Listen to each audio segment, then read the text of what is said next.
কাইলৈৰ পৰা আৰম্ভ হ'ব হাইস্কুল শিক্ষান্ত পৰীক্ষা ৰাজ্যৰ মুঠ 913টা পৰীক্ষা কেন্দ্ৰত অনুষ্ঠিত হ'ব পৰীক্ষা কিন্তু কাইলৈ অৰ্থাৎ 16 ফেব্ৰুৱাৰীৰ পৰা অনুষ্ঠিত হ'বলগীয়া পৰীক্ষা পূৰ্বতকৈ কিয় পৃথক বা সেবাই নতুনকৈ কি নিয়ম সংযোজিত কৰিছে প্ৰতিগৰাকী পৰীক্ষাৰ্থীৰ বাবে এই মুহূৰ্তত লৈ আহিছোঁ কেইটামান হাফ প্লেট দেখুৱাবলৈ যত্ন কৰিম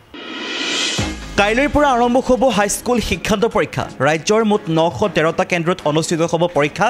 ৰাজ্যৰ মুঠ 4,27,922 গৰাকী পৰীক্ষাৰ্থীয়ে অৱতীৰ্ণ হ'ব পৰীক্ষাত আৰু এবাৰ মেট্ৰিক পৰীক্ষাত 4টাকৈ বিষয়ত বৃহৎ পৰিৱৰ্তন কৰা হৈছে প্ৰথমবাৰৰ বাবে মেট্ৰিক পৰীক্ষাত পৰীক্ষাৰ্থীয়ে ব্যৱহাৰ কৰিব লাগিব OMR sheet গণিত ইংৰাজী সাধাৰণ বিজ্ঞান আৰু সমাজ বিজ্ঞান বিষয়ত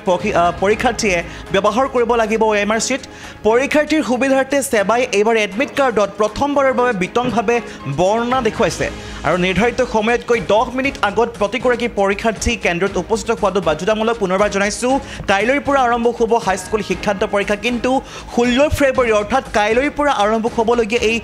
মেট্ৰিক পৰীক্ষাত কি নতুন নিয়ম সেবাই সংযোজিত কৰিছে বা কিয় পূৰ্বতকৈ এই সেবাৰ নতুন নিয়ম বা এই পৰীক্ষাটো কিয় পূৰ্বতকৈ পৃথক সেই সন্দৰ্ভতে আগবঢ়াইছে প্ৰতিবেদনটো 16 ফেব্ৰুৱাৰীৰ পৰা অৰ্থাৎ কাইলৈৰ পৰা এবাৰ পৰীক্ষাত 4টাকৈ বিষয়ত বৃহৎ পৰিৱৰ্তন কৰা হৈছে মুঠ 4টাকৈ বিষয়ত পৰীক্ষাৰ্থীয়ে OMR sheetত উত্তৰ দিব লাগিব পৰীক্ষাৰ্থীক OMR sheet দিয়া হ'ব আৰু 4টাকৈ বিষয়ত 45টা 1 নম্বৰৰ প্ৰশ্ন থাকিব বেলেগ এখন উত্তৰ বহীত পৰীক্ষাৰ্থীয়ে 45 নম্বৰৰ এক দীঘল প্ৰশ্নৰ উত্তৰ লিখিব লাগিব অৰ্থাৎ গণিত সাধাৰণ বিজ্ঞান সমাজ বিজ্ঞান আৰু ইংৰাজীৰ বিষয়ত 90 নম্বৰৰ প্ৰশ্নৰ উত্তৰ 45 নম্বৰকৈ দুখন চিটত উত্তৰ লিখিব লাগিব অৰ্থাৎ আৰু ইয়াৰ লগতে এটা কথা ক'ব বিচাৰিছোঁ যে পৰীক্ষাৰ্থীয়ে সেবাই যি নতুন নিয়ম সংযোজিত কৰিছে ইয়াৰ মতে নিৰ্ধাৰিত সময়তকৈ সেবাই নিৰ্ধাৰিত কৰা পৰীক্ষাৰ এই সময়তকৈ 10 মিনিট আগত প্ৰতিগৰাকী পৰীক্ষাৰ্থী পৰীক্ষা কেন্দ্ৰত উপস্থিত হোৱাটো বাধ্যতামূলক অৰ্থাৎ পুৱাৰ ভাগত 9 বজাৰ পৰা যদি পৰীক্ষা থাকে তেনেহলে 8:20 পৰীক্ষা কেন্দ্ৰত পৰীক্ষাৰ্থী উপস্থিত হ'ব লাগিব আৰু দিনৰ ভাগত যদি 1:30 পৰা যদি পৰীক্ষা থাকে তেনেহলে পৰীক্ষাৰ বাবে দুপৰীয়া 1 বজাতে পৰীক্ষাৰ্থীসকল উপস্থিত হোৱাটো বাধ্যতামূলক কৰিছে সেবাই পুনৰবাৰ জনাইছোঁ কাইলৈৰ পৰা যিহেতু মেট্ৰিক পৰীক্ষা বা হায়াৰ HSLC পৰীক্ষা আৰম্ভ হ'ব এবাৰ ৰাজ্যৰ 913টা কেন্দ্ৰত অনুষ্ঠিত হ'ব HSLC বা মেট্ৰিক পৰীক্ষা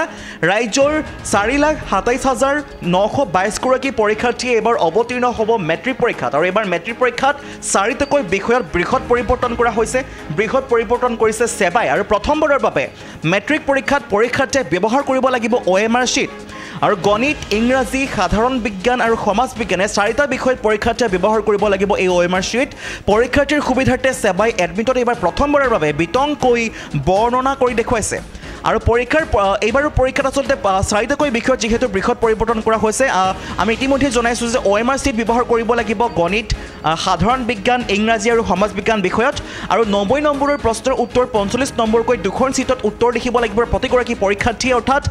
45টা 1 নম্বৰৰ প্ৰশ্ন থাকিব এখন OMR sheetত আৰু এই 45 নম্বৰকৈ আসলতে দুখন পেজত বা দুখন বহীত লিখিব লাগিব আৰু সম্পূৰ্ণকৈ 90 নম্বৰৰ পৰীক্ষা দিব লাগিব এবাৰ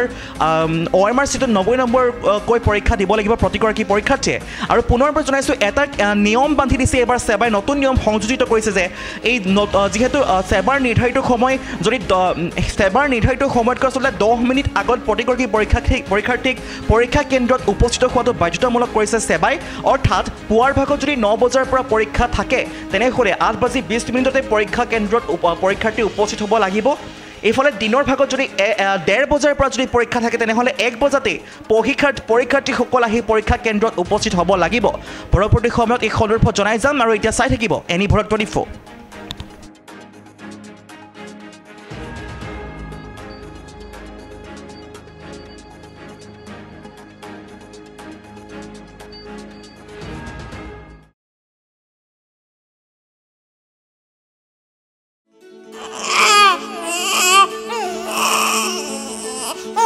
অভিনন্দন আপোনাৰ এজনী ছোৱালী জন্ম হৈছে